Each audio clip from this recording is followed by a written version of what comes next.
ilmu, mudah menerima ilmu, dan mengerjakan ilmu itu, mengerjakan ibadah dalam menuntut ilmu, ada kepuasan batin. Ada kepuasan batin. Nang pian rasakan ini, nah pian duduk ini lah, ada nang pian rasakan. Kenapa jadi mau sampaikan seperti itu? Karena ulun melihat dalam sekian tahun sudah, ini hampir 3 tahun sudah. Yang kita memandang di malam Ahad nih sudah hampir 3 tahun. Alhamdulillah, nong ulun lihat wajahnya ini Pak, sudah. Kalau Pak ada orang lain biar kayak ini juga nah, paling ada berganti sego, ada nang ada turun, ada nang menggantikan, karena ada bulan nang turun, ada bulan nang ada turun. Ini gitu juga usianya. Nah, kenapa ulun katakan demikian? Karena pian yang merasakan nikmat itu. Adapun yang lain, kita doakan mudah-mudahan ini mau juga itu nak masuk ke majelis seperti ini. Amin ya rabbal alamin. Bapak Ibu hadirin sekalian yang dimuliakan oleh Allah, sedikit lagi ulun buka, kita bicara jujur aja. Kalau kita nih boleh bicara jujur, duduk di rumah meskipun mendengarkan lewat pengeras suara memang bagus, tidak salah, dan tidak ada yang berani memarahi, tidak ada yang berani komplain, tidak ada yang berani melarang. Silahkan mau duduk di langgar al-jannah, atau duduk di teras masing-masing, atau duduk di rumah atau di kamar sambil mendengarkan lewat pengeras suara, apalagi ini direkam, pemanyakan siaran langsung, silahkan. Tapi apapun alasannya, tidak ada lebihnya kecuali yang duduk di majelis tersebut. Nah, melangkah ke majelis saja ada nilai, duduk di majelis ada nilai, niat menuntut ilmu ada nilai, mendengarkan ilmu ada nilai. Nah, sampai berapa lama pian di majelis ini selalu ada dinilai oleh Allah, terus diberikan kelebihan oleh Allah. Sementara di malaikat di atas kita sedang memberikan makna, semua ini mintakan ampun. Hendak tahu, itu pun masih banyak jual oleh. Kenapa? Hakikatnya belum masuk ya. Keyakinan tentang kelebihan yang didapatkan oleh orang-orang yang duduk di majelis seperti ini, dia belum yakin lagi. Makanya mudah-mudahan semakin hari semakin tambah yakin, lalu dapat juga melakukan ibadah, minimal ada kenikmatan tersendiri. Amin ya rabbal. Kemudian dilanjutkan lagi oleh musannif di dalam kitab Tuhfatur Raghibin ini, man rama durralis safinati yarkabu wa yagusu bahran summa durran hassala. Siapapun atau siapa-siapa yang menghendaki mutiara, hendaklah ia menumpangi kapal dan menyelami laut, barulah dia mendapatkan mutiara. Telah terdahulu musannif mengumpamakan yang 3 perkara itu, yaitu syariat seperti kapal, tarekat seperti laut, dan hakikat itu seperti mutiara yang sangat mahal harganya. Sudah dicontohkan oleh musannif.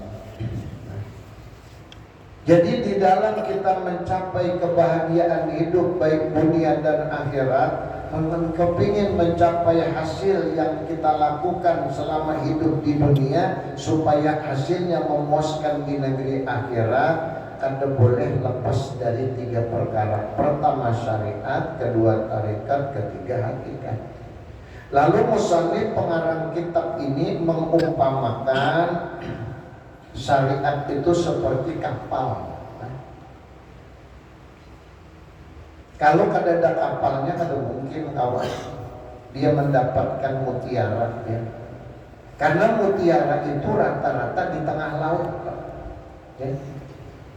Jarang posisi mutiara itu berada di pinggir atau di tepi laut, jarang. Nah, jadi orang yang kepingin mendapatkan mutiara yang diistilahkan seperti ilmu hakikat, dia harus lewat syariat, lewat tarikat. Apa syariatnya? Kapal. Apa tarikatnya? Laut.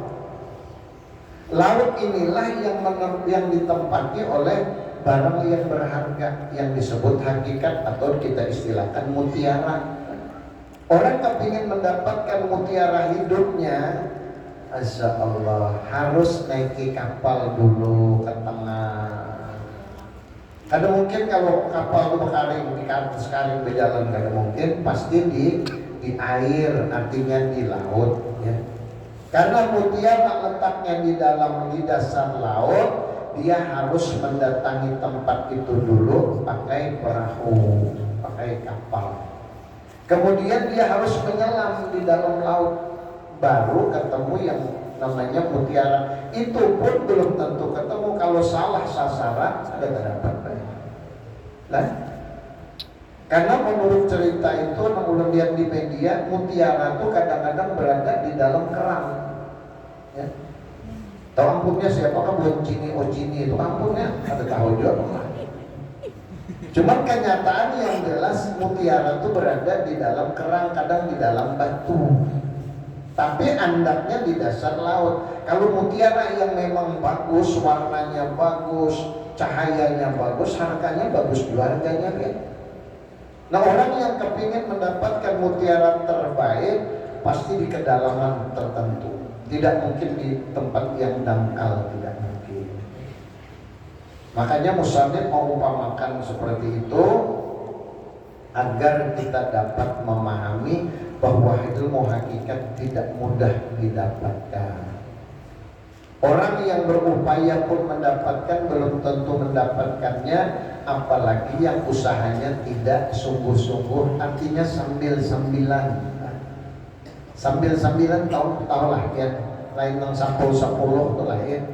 Sambil-sambilan hendak dapat ilmu hakikat tapi mengajinya sambil-sambilan, maulah dapat ada bisa. Belum beri gambaran sedikit aja lah. Dulu kami belajar ilmu tentang ilmu hikmah yang diajarkan oleh Rasulullah kepada para sahabat, diwarisi oleh para ulama, namanya ilmu hikmah. Nah, kitabnya salah satunya Asrarul Hukama, rahasia-rahasia hikmah yang terkandung di dalam hidup dan kehidupan. Di dalam kitab itu dijelaskan. Setiap kami belajar tentang ilmu hikmah yang di dalam kitab Nurul Arifin kah, atau di dalam kitab apa itu, di dalam kitab Asrarul Hukama, atau di dalam kitab-kitab yang lain seperti kitab Nurul Nafis kan?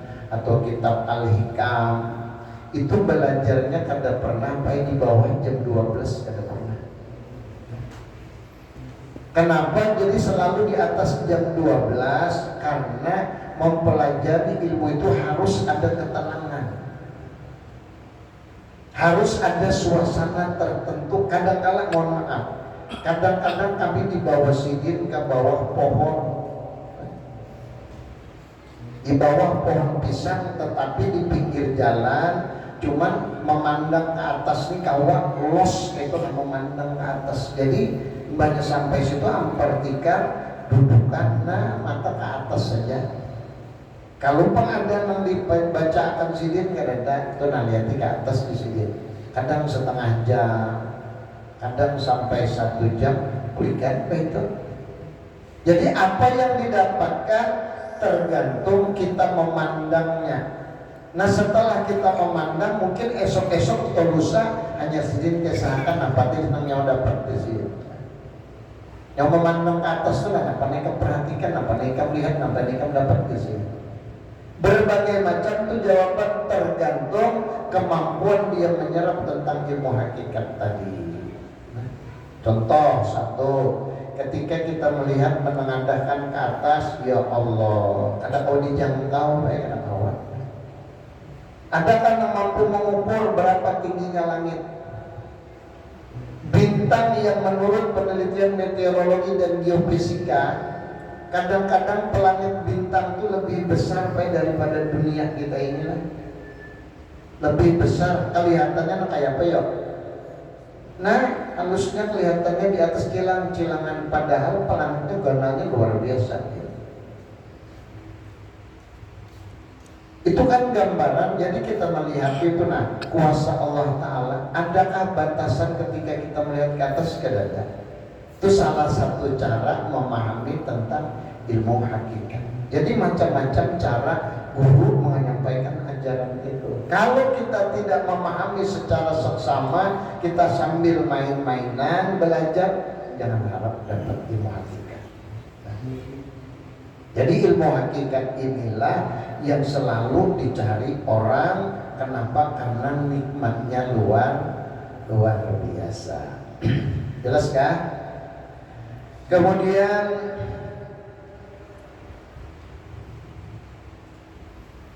ketahuilah olehmu, hai saudara-saudaraku yang meminta keridaan Allah, bahwasanya tingkatan makrifat kepada Allah itu ada beberapa bagian ya. Orang yang menuntut keridaan Allah, bahwasanya tingkatan makrifat kepada Allah itu ada beberapa bagian. Pertama namanya makrifat ilmu yakin, yaitu setelah mempelajari ilmu tauhid dengan mengerti dan dapat pula mendirikan dalil akli sendiri, hingga tersimpullah di dalam hatinya kepercayaan kepada Allah dan Rasulnya. Dia telah lepas kewajiban belajar ilmu tauhid ya. Ada satu tingkatan orang yang kenal dengan Allah, jadi jangan terlalu risih baik kita mengucap kalimat makrifat. Makrifat itu bahasa Arab, bahasa kitanya kenal. Bahasa sederhana aja kita orang Banjar pinandu kayak itu namanya. Kenal itu ya pinandu Pak. Ulun beri contoh, kita ini kalau sudah kenal dengan seseorang, insya Allah kita dapat ambil sikap ya. Seperti kita kenal dengan seorang wali kota Samarinda umpama ya. Nah lalu kita tahu kedudukan beliau. Ketika beliau datang, kita kan paling tidak menghormati, apalagi di hadapan orang banyak. Atau ada orang yang dihormati, yang dihargai benar, seorang ulama besar. Karena kita kenal dengan beliau, maka kita tidak berani main-main. Kenapa? Kita tahu si orang alim, si orang wali umpama. Karena kita kenal. Tapi kalau kita tidak kenal, apa yang kita kerjakan? Adakah kita mau menghormati? Tidak. Kita anggap sama. Kenapa? Karena kita kenal. Itu. Ketika kita sudah mengenal orang tersebut, kita ada rasa khawatir. Begitu pula dengan Allah.